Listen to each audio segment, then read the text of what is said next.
Fire will get you killed. That is not a metaphor. It is a fatal romantic lie you've been sold by movies. When the power grid finally dies and the temperature plummets to unthinkable lows, that flickering flame you so desperately built is a dinner bell for scavengers and a pathetic smoking flare that screams, "I am here and I am weak." The cold doesn't care about your fire.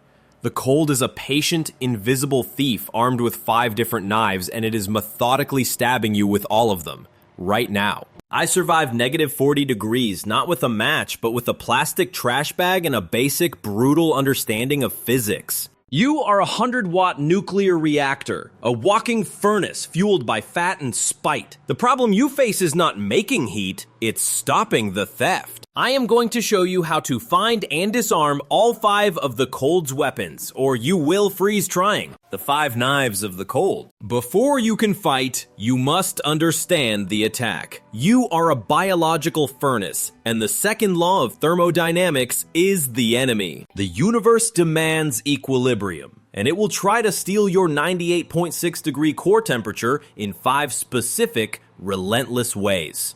It begins with conduction. The direct, vampiric theft. You sit on a cold rock, you lie on the frozen ground, and that massive object acts like an infinite heatsink, sucking the warmth directly from your flesh. It's the fastest, most brutal way to die. Then there is convection, the wind. The slightest breeze, the smallest draft rips away the tiny, precious millimeter of warm air your skin works so hard to create. It is a constant, violent stripping, replaced by a new layer of cold air, which steals more heat, which is then stripped away again. The third attack is radiation. You are glowing. Right now in the infrared spectrum, you are a beacon, bleeding thermal energy into the void, into the cold sky, into the frozen trees. It is a silent, invisible drain that never, ever stops. But the 2 most people fatally underestimate are the ones that come from within. The 4th knife is evaporation. Sweat, wet clothes, or melted snow on your skin. Water is your enemy. It conducts heat away from your body 25 times faster than dry air. Being wet is not a discomfort. It is a countdown to organ failure. And finally, the 5th knife, respiration. Every single breath you exhale is a puff of 98-degree, moisture-saturated air. You are literally, measurably breathing out your own survival. Your job is not to build a bonfire. Your job is to find and plug these 5 relentless leaks. The calorie currency, fueling the reactor. To plug the leaks, you must first have something to protect. Your furnace does not run on hope. It runs on a single vital fuel, calories. You must start thinking of food and water not as meals, but as your survival currency. You cannot run a deficit. Dehydration is the secret killer. Long before you feel thirsty, your blood is thickening. This forces your heart to work overtime, to strain itself just to pump warmth to your fingers and toes, which will be the first to die and turn black. A dehydrated body cannot metabolize food efficiently. It cannot shiver correctly. You must drink, even when you aren't thirsty, even when the water is painfully cold.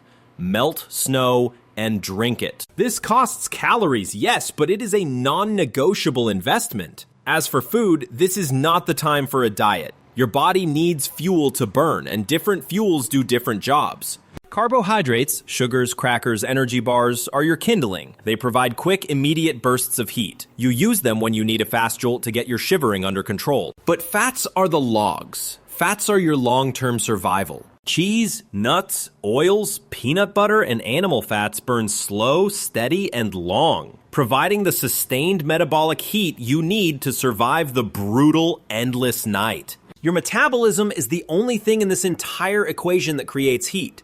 Every single thing we do from here on out is just about protecting that one single flame. Without the fuel, all the insulation in the world is just dressing for a corpse. But even with a full stomach, you are losing heat every second. The first and most important battle is the one fought on your skin. Method 1. The Fortress of Layers. Let's begin by engineering your personal fortress. You are not dressing warm, you are creating a bespoke, wearable microclimate. This is a 3-part system, and if you get it wrong, it will kill you.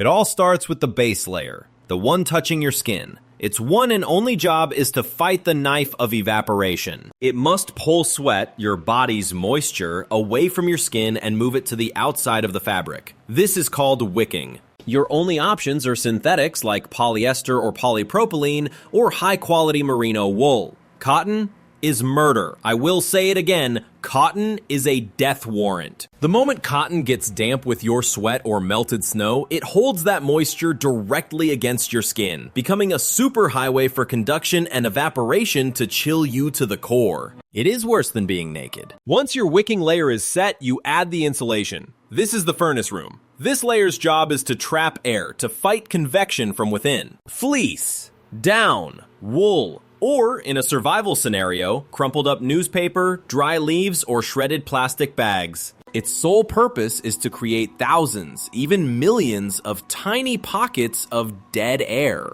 Air that cannot move. Still, dead air is the single best insulator on the planet.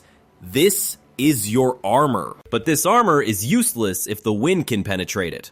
That brings us to the shell. The outer layer is your wind block.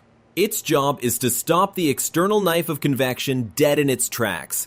A simple plastic garbage bag, a cheap poncho, a tarp, or a high-tech Gore-Tex jacket all do the same thing. They stop the wind from stealing the warm, dead air your insulation layer has so carefully trapped. Now you must supercharge this system. Stuff your layers. Crumpled dry grass, shredded foam from a car seat, plastic grocery bags. Cram this trash between your insulation layer and your shell. This creates more dead air. And you must seal your highways. You don't lose 90% of your heat through your head. That's a dangerous myth. But your head, neck, wrists, and ankles are highly vascularized hot zones. Leaving them exposed is like leaving the windows of your house wide open in a blizzard. Wrap a scarf over your mouth. This does two jobs. It fights convection on your face, and it traps some of the heat and moisture from your respiration, pre-warming the air you breathe in. You have built your armor. But this armor won't save you when you lie down. The ground itself is now the enemy. Method 2. Cardboard armor and the urban shield. Your fortress of layers is designed to fight the air, but it will lose, and lose fast, to the ground. Conduction, the direct theft, is the fastest killer. You must get off the ground.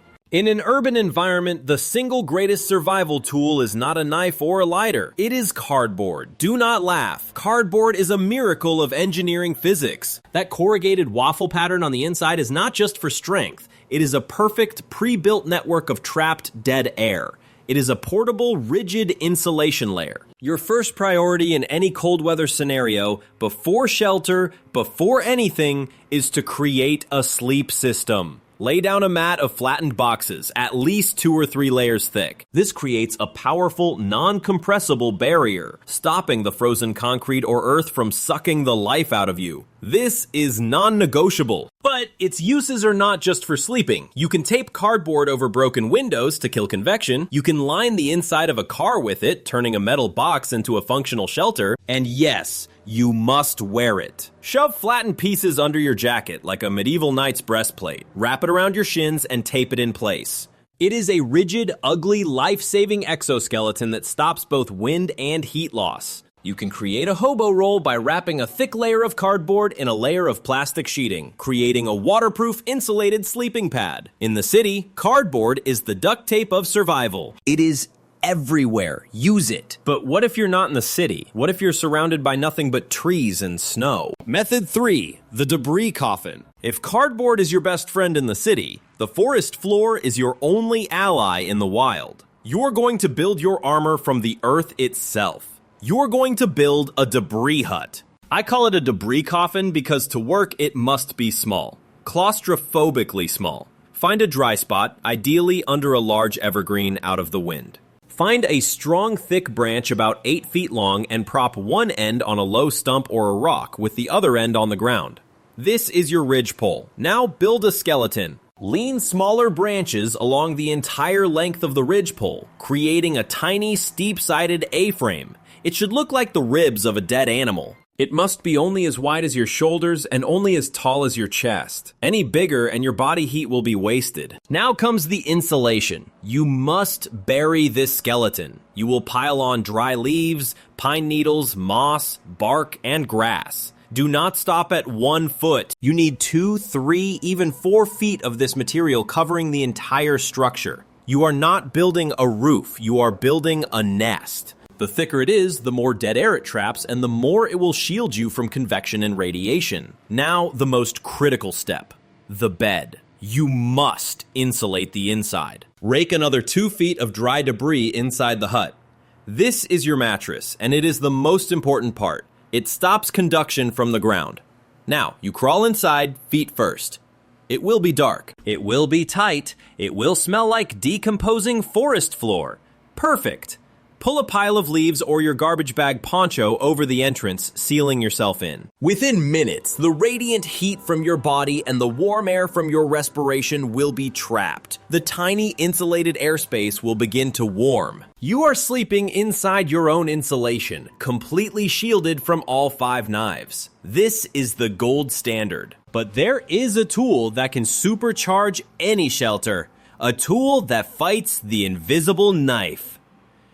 Method 4. The Mylar Mirage and the Radiation War. Let's talk about those shiny, crinkly space blankets that come in every cheap survival kit. They are not a gimmick, but they are dangerously, fatally misunderstood. They do nothing to stop convection. They do nothing to stop conduction if you're lying on them. The material will just conduct your heat to the cold ground. Their one and only one job is to fight the knife of radiation. That shiny Mylar surface reflects up to 90% of your body's infrared heat, your thermal glow, right back at you. It is a mirror for your own warmth. But people use them completely wrong. Draping one over your shoulders like a cape is worse than useless. The wind will tear it to shreds, and conduction and convection will rob you blind from underneath. You must integrate the Mylar. Wrap it around your core, inside your jacket, but outside your insulation layer. This reflects your core heat back into your insulation. Use it to line the inside of your debris hut, shiny side in, turning the entire shelter into a human-sized thermos. Use it as a ground sheet, shiny side up, on top of your cardboard or debris bed to bounce your heat back at you before it can be conducted away. But here is the critical, life-threatening warning. Mylar does not breathe.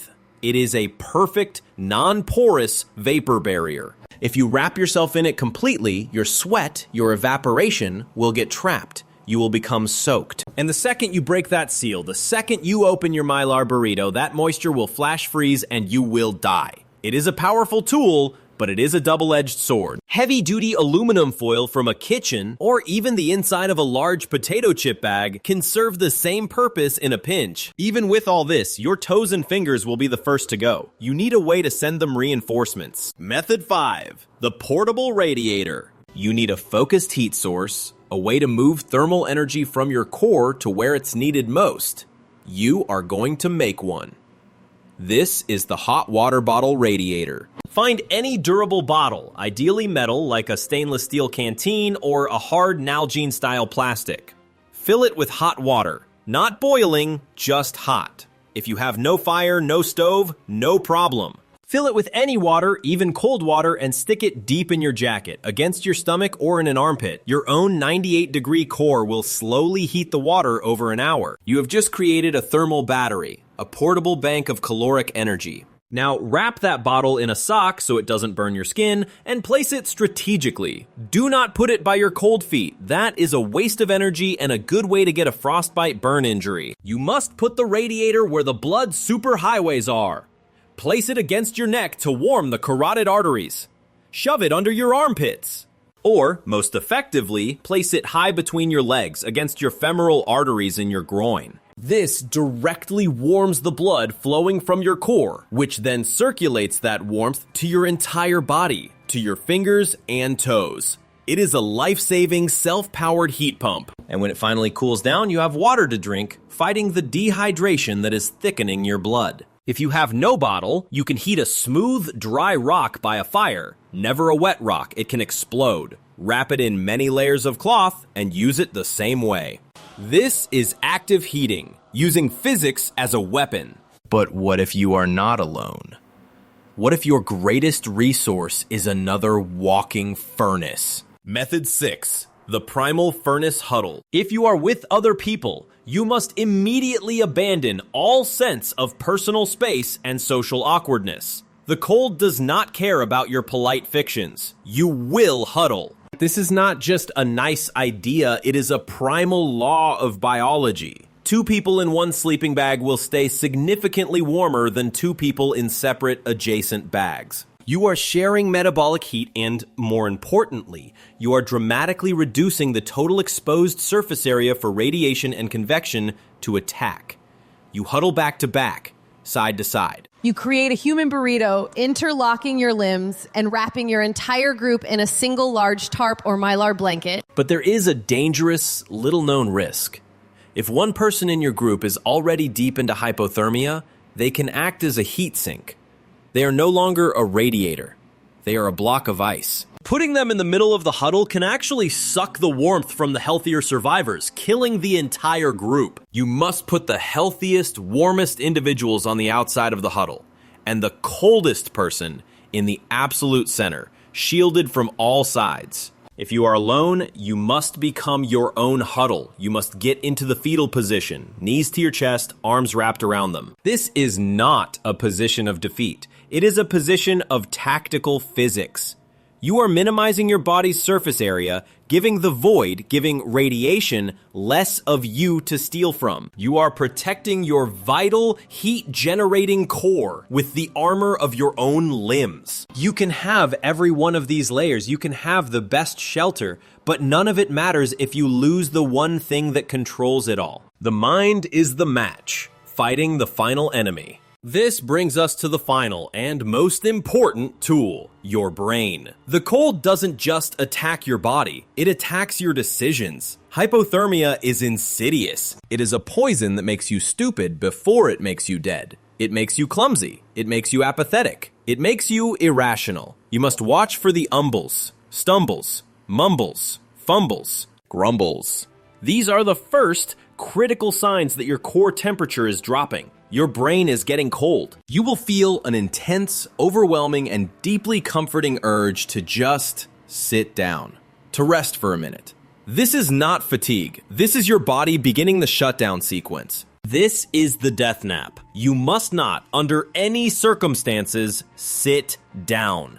The most terrifying symptom is paradoxical undressing. In the final fatal stage of hypothermia, the victim is often found frozen, their clothes inexplicably removed and folded neatly beside them. This isn't madness, it is the failure of biology. As the brain's temperature control center fails, the constricted blood vessels in your extremities suddenly, painfully dilate, releasing a last final flush of warm blood to the skin. This gives the victim a blinding, burning flash of hot skin. Confused, delirious, and convinced they are on fire, they tear their clothes off, accelerating their own death by minutes. You must fight this. You must have a process. You must stay mechanical. Wiggle your toes. Check your layers. Drink your water. Do not sit down. Do not panic. Panic makes you sweat, and sweat is evaporation. Panic is a luxury you cannot afford. You must become a machine. Fire is a comfort. Insulation is a law. You are not a victim of the cold, you are a furnace that has sprung a leak. Your job is to be a plumber. You will use plastic trash bags to stop convection. You will use a bed of cardboard to fight conduction. You will use a shiny chip bag to reflect radiation. You will use a wool shirt to defeat evaporation. You will use a scarf over your mouth to reclaim your respiration. You are not cold. You are a fortress. You are a reactor.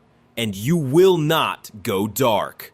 You've heard my methods for surviving with trash. Now, I want to hear yours. Drop the single most effective trash or low-tech survival tip you've ever used or heard of in the comments below. The best one just might save a life.